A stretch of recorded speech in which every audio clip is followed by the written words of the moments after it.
बिल्लाहि मिनश्शैतानिर्रजीम बिस्मिल्लाहिर्रहमानिर्रहीम।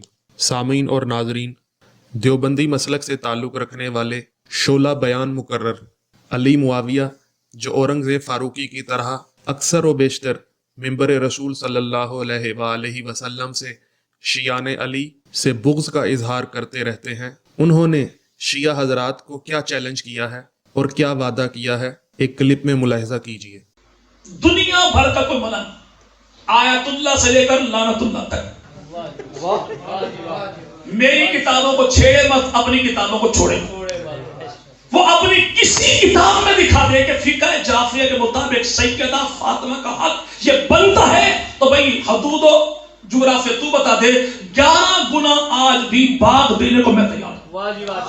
मुझे मकान बेचना पड़े तब भी, बच्चे गिरवी रखने पड़े तब भी, तेरा जो मामला है चलो खत्म करते ना। जी सामीन, आपने मुलाहिजा किया कि अली मुआविया साहब ने दावा किया है कि फदक की हदूद अपनी किताब से दिखाएं, तो ना सिर्फ हम अपनी किताब से बल्कि उनकी कुतब से भी दिखाएंगे कि फदक की हदूद क्या है। किताब का नाम तज़किरतुल ख़वास है, जिसको गैर शिया हजरात के यहाँ अल्लामा का दर्जा रखने वाले सिब्त इब्ने जौज़ी ने लिखा है, और इसका तर्जमा मौलवी सफ्तर हुसैन नजफी ने किया है, और ये अली पब्लिकेशंस लाहौर से छपी है।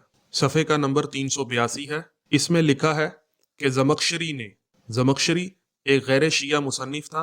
उसने अपनी किताब रबीउल अबरार में जिक्र किया है कि हारून रशीद हज़रत इमाम मूसा काज़िम अलैहिस्सलातु वस्सलाम से कहा करता था कि आप फदक ले लीजिए, लेकिन इमाम मूसा काज़िम अलैहिस्सलातु वस्सलाम फदक लेने से इनकार करते रहे।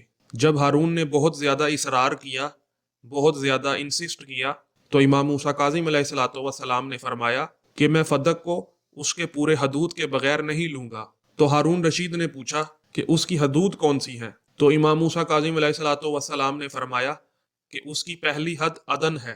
तो हारून रशीद का चेहरा बिगड़ गया, कहने लगा दूसरी हद क्या है? तो इमाम मूसा काज़िम अलैहिस्सलातु वस्सलाम ने फरमाया कि फदक की दूसरी हद समरकंद है। तो हारून रशीद का चेहरा और मुतगय्यर हुआ और गुस्से से लाल पीला हो गया, और हारून रशीद कहने लगा कि तीसरी हद क्या है? तो इमाम मूसा काज़िम अलैहिस्सलातु वस्सलाम ने फरमाया कि अफ्रीका। हारून रशीद का चेहरा अब स्याह हो गया। तो हारून रशीद ने कहा कि चौथी हद क्या है? तो इमाम मूसा काज़िम अलैहिस्सलातु वस्सलाम ने फरमाया कि सैफुल बहर, जो खिज़र और आर्मीनिया के करीब है। तो हारून रशीद ने कहा फिर हमारे लिए तो कुछ भी बाकी ना रहा। इसका मतलब तो ये हुआ कि आप मेरी जगह लेना चाहते हैं।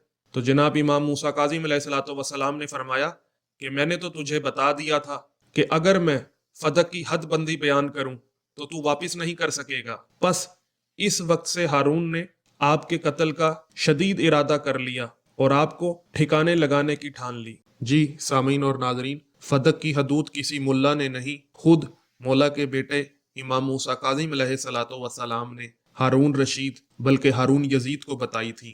तो अली मुआविया साहब, अब आप अपने वादे के मुताबिक फदक का 11 गुना ना सही कुल जायदाद ही मेरे नाम लिख दीजिए। अगर आपने अपने वादे को पूरा ना किया तो आप वादा खिलाफ शुमार होंगे।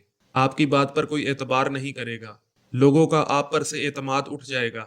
लोग आपको गडरिया समझेंगे, लोग आपको झूठा समझेंगे। आप चूंकि बुजुर्ग हैं, इसलिए मैं तो आपको कुछ नहीं कहूँगा, मगर लोगों की ज़बानें मैं नहीं रोक सकता। लोग आपको क्या कहेंगे वो भी मुलाहिजा कर लीजिए। अपना हवे पराया सदा मुझे सताया, मामा होवे अताया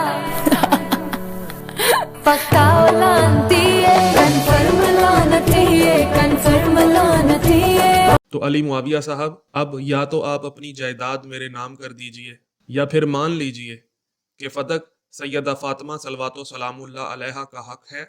सामीन, अगर आपको वीडियो पसंद आई है तो वीडियो को लाइक करें, कमेंट करें, शेयर करें, ताकि सैयदा फातिमा सलवातो सलामुल्लाह अलैहा का हक लोगों पर वाज़े हो जाए।